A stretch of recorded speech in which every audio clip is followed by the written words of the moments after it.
Continuação da leitura do livro Novas Formas de Amar, da Regina Navarro Lins. Estamos chegando já na conclusão do livro. Esse último capítulo fala sobre o corpo.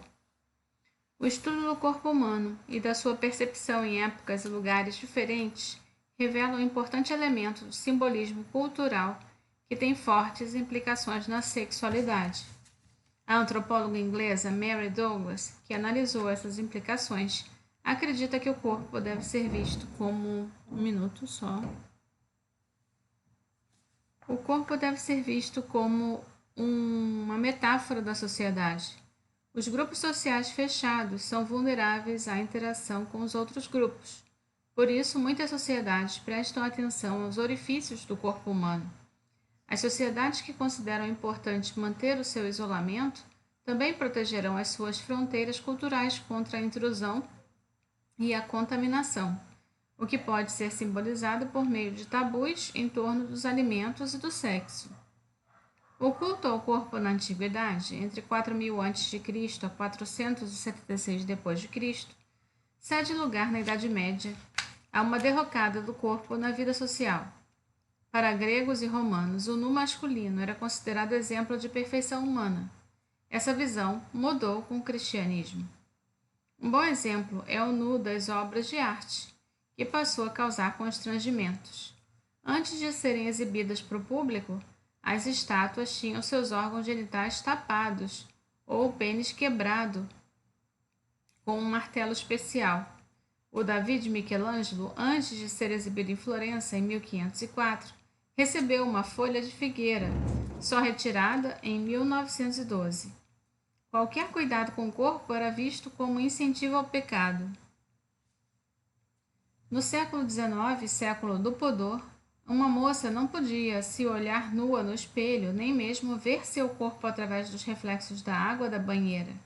Havia produtos especiais para turvar a água do banho, de forma a impedir tal vergonha. As mulheres mal conheciam o próprio corpo, adoecer e ir ao médico era outro problema. Nem ele podia ver o corpo da paciente na consulta. As mulheres passaram a descrever o local da dor apontando para um ponto semelhante numa boneca, de modo a não ter de fazer algum gesto considerado deselegante ou indelicado.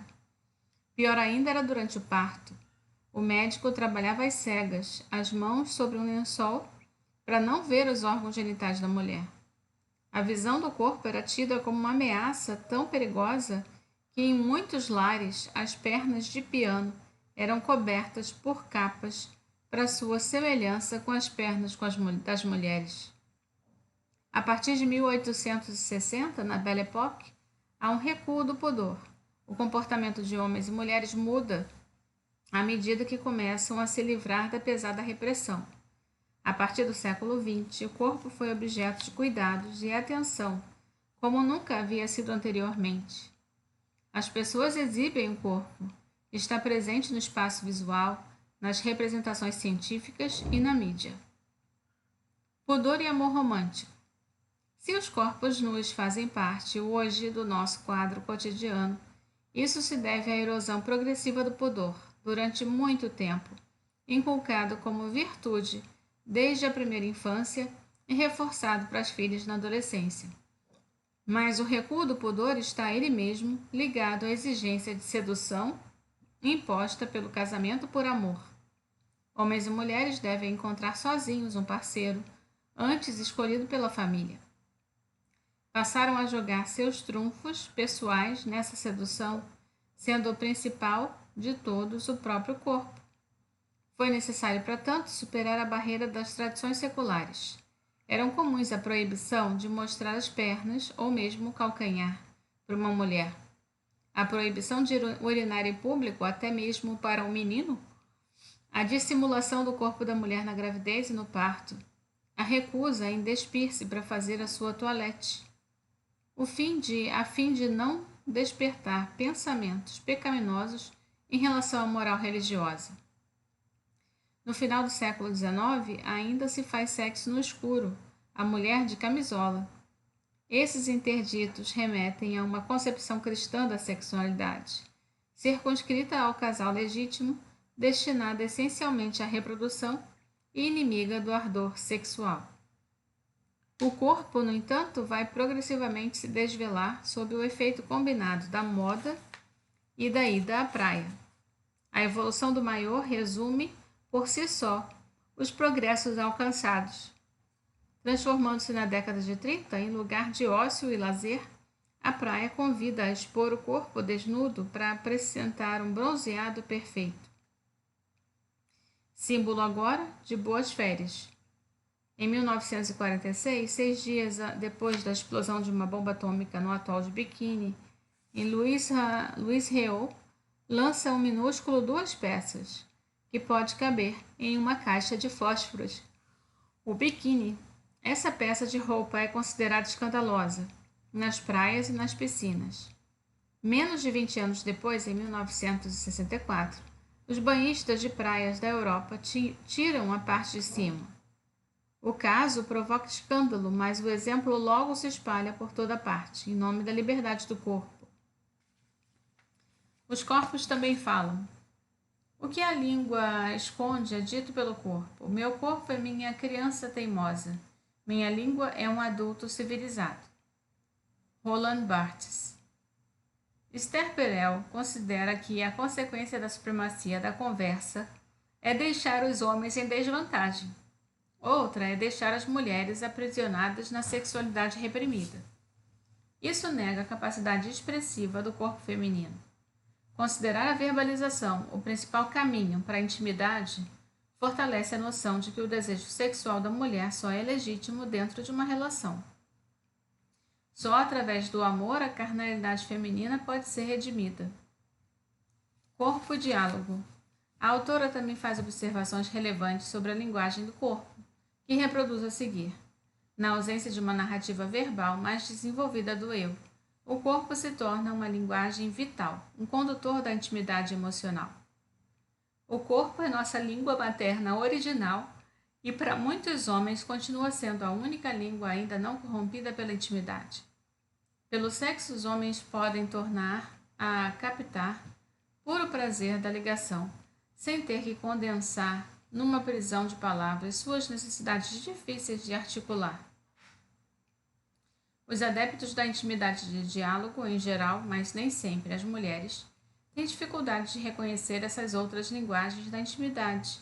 Aí se sentem traídas quando o parceiro reluta em lhes fazer confidências. Por que você não conversa comigo, etc. Bem, historicamente a sexualidade e o intelecto femininos nunca se integraram. O corpo das mulheres era controlado e sua sexualidade contida, a fim de evitar impacto que corrompesse a virtude dos homens. A feminilidade associada à pureza, ao sacrifício e à fragilidade era uma característica da mulher moralmente bem-sucedida.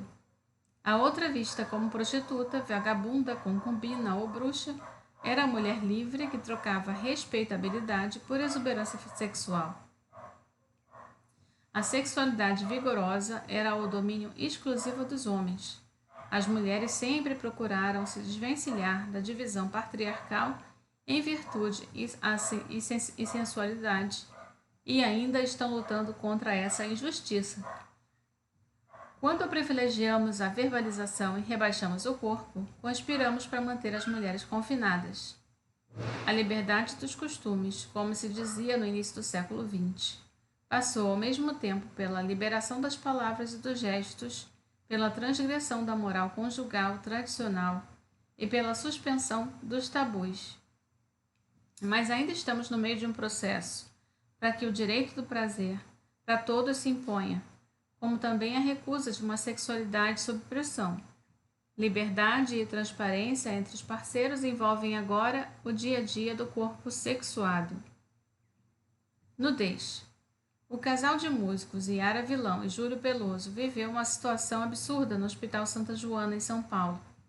Tudo porque ela foi proibida de continuar amamentando a filha recém-nascida devido ao horário de visita de outros pais. A criança estava internada na UTI. Argumento com a enfermeira que se trata de uma recém-nascida que demorou para conseguir ajustar e pega e que eu a cobriria com um lençol. A resposta foi: não é permitido, protocolo do hospital. Mais de 150 pais indignados fizeram abaixo-assinado e entregaram ao Ministério Público de Rondônia, requerendo a retirada de um livro escolar do 8º ano, que tem ilustrações de um pênis, autoexame de mama e do órgão reprodutor feminino, da cidade de Ji-Paraná, Roraima. Essa atitude dos pais lembra o que acontecia em relação ao corpo a partir da Idade Média. A nudez foi vista como indução ao sexo, e controlar a sexualidade das pessoas é controlar as pessoas. No século XVII, por exemplo, o médico francês Nicolas Venet, que viveu de 1633 a 1698, afirmava que a simples visão de um pênis enlouquece a mulher de desejo. A ideia de que as imagens do corpo humano nu são obscenas e perigosas parece não ter sido totalmente abandonada. Na antiguidade, a nudez era percebida de forma bem diferente da nossa. O conceito de obscenidade era desconhecido. Muitas vezes, as imagens dos órgãos sexuais masculinos e femininos eram exageradas, mas vistas com naturalidade. Muitos santuários espalhados pelo mundo mostram representações de vulvas e falos, inclusive com deuses possuidores de falos monumentais. Alguns séculos depois, São Jerônimo, que viveu de 347 a 420, afirmou que uma virgem adulta jamais deveria banhar-se e, na verdade, deveria envergonhar-se de ver a própria nudez. Na Idade Média, mesmo no casamento, o nu colocava a pessoa numa situação perigosa. A representação de cônjuges nus em um leito pode ser percebida como um sinal de luxúria. No século XIX, na Inglaterra, a nudez total, por ocasião de dever conjugal, é considerada o cúmulo da obscenidade. Era comum os casais jamais terem se visto sem roupa. Há registros de camisolas com furos na altura da vagina, por onde o homem penetrava a mulher. Ao visitar a exposição do Museu Nacional em 1819, com sua esposa e filha, Francisco I, rei das Duas Sicílias, ficou tão envergonhado com o nu de algumas obras de arte que decidiu escondê-las numa câmara secreta, acessível apenas a pessoas da idade mais avançada e com consciência moral. No século XX, a descoberta do corpo está diretamente ligada ao progresso da higiene íntima. Mesmo assim, as pessoas ainda não ousavam se mostrar nuas. Entre as duas guerras, as proibições da igreja e da medicina perdem a força. Quando as mulheres começaram a usar os maiôs e a andar de bicicleta, o corpo foi aos poucos se revelando. A nudez no século XXI. Como vimos anteriormente, a mudança de mentalidade não ocorre ao mesmo tempo para todos. Há casos de repressão à nudez, como nos exemplos anteriores, em situações que mostram a aceitação cada vez maior do corpo nu como algo natural. O peito à mostra. Seios nus se tornaram um dos elementos centrais em manifestações feministas em vários lugares do país e do mundo. Na Rio+20, em julho de 2012, seios nus foram, junto com tambores e vozes, elemento fundamental para chamar atenção. Em todo o Brasil, na chamada Marcha das Vadias, os seios nus deixaram a sua marca nos olhares em torno. Aconteceu na Eurocopa também. Dominique Strauss-Kahn, na França, o diretor da Copa. A bandeira que se levanta com a exposição dos mamilos é contra o mercantilismo do corpo da mulher e outras formas de exploração mais violentas. As mulheres querem delimitar o corpo como seu território. O corpo da mulher não pertence a nenhum homem, seja ele marido, namorado, pai, irmão, cafetão ou nenhuma outra mulher. Tampouco há espaço de exploração coletiva, seja bissexual, seja imagética, mercantilística. O corpo da mulher não foi feito para vender cerveja, refrigerante ou pneu, nem para ser traficado internacionalmente, muito menos para apanhar, sofrer estupro ou qualquer outra forma de maltrato. Pertence a ela mesma e a mais ninguém. Quando a mulher tira a roupa, é para dizer que ela pode. Ela está se empoderando, tomando para si o seu destino, sentindo na pele a sua autonomia, gritando aos quatro ventos que não se enquadra nos padrões atuais. Isso é bonito, é corajoso, é revolucionário, como diz Maíra Kobic. Passeando pela cidade, ou no Liberto. Conhecida como a cidade nua, Cap d'Agde, no sul da França, é um local único. Localizado na costa mediterrânea francesa, Cap d'Agde se desenvolveu a partir dos anos 70 e pertence a Agde, cidade que fica a alguns quilômetros do interior. Além dos naturistas, há outra razão pela qual a cidade é muito conhecida. Muitos dos que buscam sexo sem preconceito se dirigem a Cap d'Agde. É comum as pessoas fazerem sexo na praia sem se preocupar em buscar um local discreto. Durante o dia é possível ver mulheres e homens passeando, indo a bancos, restaurantes, supermercados e lojas totalmente despidos. Os nudes. Os chamados nudes refletem a modernidade tecnológica que a humanidade vive no princípio do século XXI. A banalização dos equipamentos, conhecidos como smartphones e redes sociais como o Instagram, tornaram a operação de gravar uma imagem e enviá-la extremamente simples. Em questão de segundos, a pessoa enquadra a si ou alguém e remete à imagem. A pergunta é: o que torna os nudes tão atraentes e polêmicos? São muitas as possibilidades de resposta. Possuir a imagem de quem desejamos ou temos intimidade sexual é excitante. Enviar a foto de uma parte íntima de nós mesmos também funciona como um explícito convite. O site de relacionamento Match.com entrevistou em 2016 mais de 5.500 pessoas, revelando que 47% dos homens admitiram ter enviado fotos dos seus órgãos sexuais. 53% das mulheres receberam, mas 49% delas afirmaram não ter solicitado as imagens recebidas. Muitas delas reclamaram que receberam fotos de homens com quem nem sequer tinham tido relações sexuais. Certamente eles imaginavam que o envio fazia parte da cantada. O nu, como vimos, possui uma longa história. Acompanha, na verdade, a evolução cultural dos seres humanos, em altos e baixos que se nivelam, em nossa também histórica repressão sexual. Na antiguidade grega e romana, o nu foi exaltado. Entre o fim da antiguidade e o renascimento, durante o império cultural do cristianismo, em toda a Idade Média, o nudismo foi violentamente reprimido. Os nudes integrados à nossa cultura. Um dos mais claros sinais de integração de qualquer costume à cultura é sua identificação como terminologia e ação. No caso das imagens enviadas pela web, a nova palavra de ordem é manda nudes. A expressão caracteriza uma liberação, um direito adquirido. A absorção do manda nudes por festas populares é outro claro elemento de identificação cultural. Os organizadores criaram um ambiente reservado de um evento do Dia dos Namorados, onde os convidados podem trocar nudes durante o evento. Não é à toa que a festa se chama Love Me Tinder. Tinder é o aplicativo para encontros casuais. Em referência ao aplicativo, também um ícone desses novos tempos. Nudez revelada.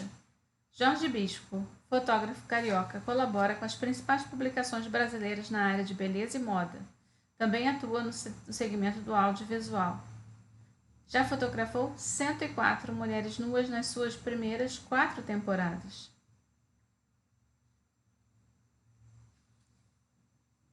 Bem, no livro ela continua contando o caso, o veto ao nu masculino e a desigualdade de gênero. Em pleno terceiro milênio, o homem pelado ainda é um escândalo. São raros os nus masculinos na mídia ou em qualquer audiovisual, enquanto as mulheres despidas são elementos para melhorar os negócios e aguçar a libido. Um claro sintoma de uma cultura desigual no tocante a gênero e sexualidade. A nudez masculina está mais exposta a cada dia, mas ainda provoca muito mais tumulto do que a feminina. Nas novelas de TV, por exemplo, em que o público é vasto e variado, em termos de faixa etária e variedade cultural, o nu do homem causa certo furor. tanto ao público como aos atores. A novela Verdades Secretas, exibida pela Rede Globo na faixa das 23 horas, em 2015, teve nos masculinos, e o ator Adriano Tolosa, que contracenou despido com a atriz Guilhermina Guinle, lembra-se do burburinho que a cena provocou nas redes sociais. Carregamos essa cultura machista de que só os homens são merecedores de certos prazeres.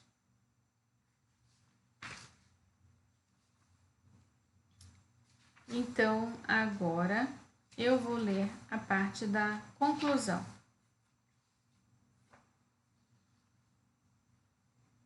Deixe-me ver. Conclusão. Vivi a minha infância e adolescência em Copacabana, zona sul do Rio de Janeiro, nos anos 50 e 60. Já naquela época, eu tinha dificuldade de entender as grandes preocupações com o comportamento amoroso e sexual das pessoas. Sair do modelo, nem que fosse só um pouquinho, já era a garantia de severas críticas e discriminação. O moralismo era tão absurdo que muitas escolas não aceitavam filhos de pais separados. As moças eram divididas entre aquelas para casar e as mal faladas. Qualquer liberdade sexual com o namorado já as inseria no segundo grupo. As mães controlavam atentamente a virgindade das filhas, e a ideia fixa com a imagem criou um refrão repetido inúmeras vezes. O que os outros vão dizer? Até os anos 60, um homem querer ser ator de teatro, por exemplo, era inadmissível na família, e ele acabava se formando em engenharia.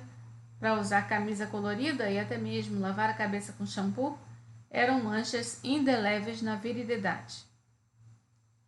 A homossexualidade era execrada. Mulher trabalhar fora, vestir calças compridas ou dirigir automóvel não era algo visto com bons olhos. Preconceito é assim mesmo, não tem lógica nem argumento. Ninguém reflete, só repete o que ouviu. A minha sorte foi nunca ter acreditado no que se dizia na época. Após a pílula que dissociou o sexo da procriação e o aliou ao prazer, muitos jovens passaram a contestar os costumes e os padrões da sociedade, nem que fosse pelo cabelo comprido. Presenciei um bom exemplo disso no final dos anos 70. Atendi no consultório um casal que ameaçou expulsar o filho de casa se ele não cortasse o cabelo. O motivo alegado foi espantoso. Diziam que cabelo comprido é anti-higiênico. Nem se davam conta de que a filha, também adolescente, usava o cabelo até a cintura e eles não se importavam. A intolerância que as modificações dos costumes provocam sempre fez vítimas. Estamos vivendo meio século depois do marcante ano de 68, uma década de transição em que se começou a pensar de outra forma. Pela primeira vez na história da humanidade, uma quantidade enorme de jovens informalmente se organizou em todo o Ocidente. Os movimentos da contracultura, o movimento hippie, movimento feminista, um movimento gay, constituem o início de um modelo ocidental, radicalmente diferente do passado. Eles alteraram as correlações de força da sociedade, desfizeram preconceitos e criaram novos paradigmas culturais que vieram para ficar, como o modo de se vestir, de fazer arte e de se relacionar. Meio século, nesse tempo, surgem novas formas de amar, após o confronto revolucionário com o conservadorismo. Elas estão expostas neste livro, mas como sintetizá-las? O machismo está em decadência, é incontestável. A tecnologia coloca-nos ao alcance direto e instantâneo das centenas de opções amorosas. Isso também é incontestável. O prazer dos relacionamentos não exclui nenhum gênero perfeito, mas, para além dessas ótimas notícias, há um lado fundamental. Chegou ao fim a imposição da forma correta de amar. Depois da opção única do amor de Deus, que dominou o pensamento no início do cristianismo até o século XII, fomos induzidos a acreditar que se fechar numa relação a dois é o desejo de todos aqueles que amam. Essa última limitação foi posta em xeque. Por tudo que observamos, pode-se concluir que o casal não é a única e talvez nem a melhor forma de relação amorosa.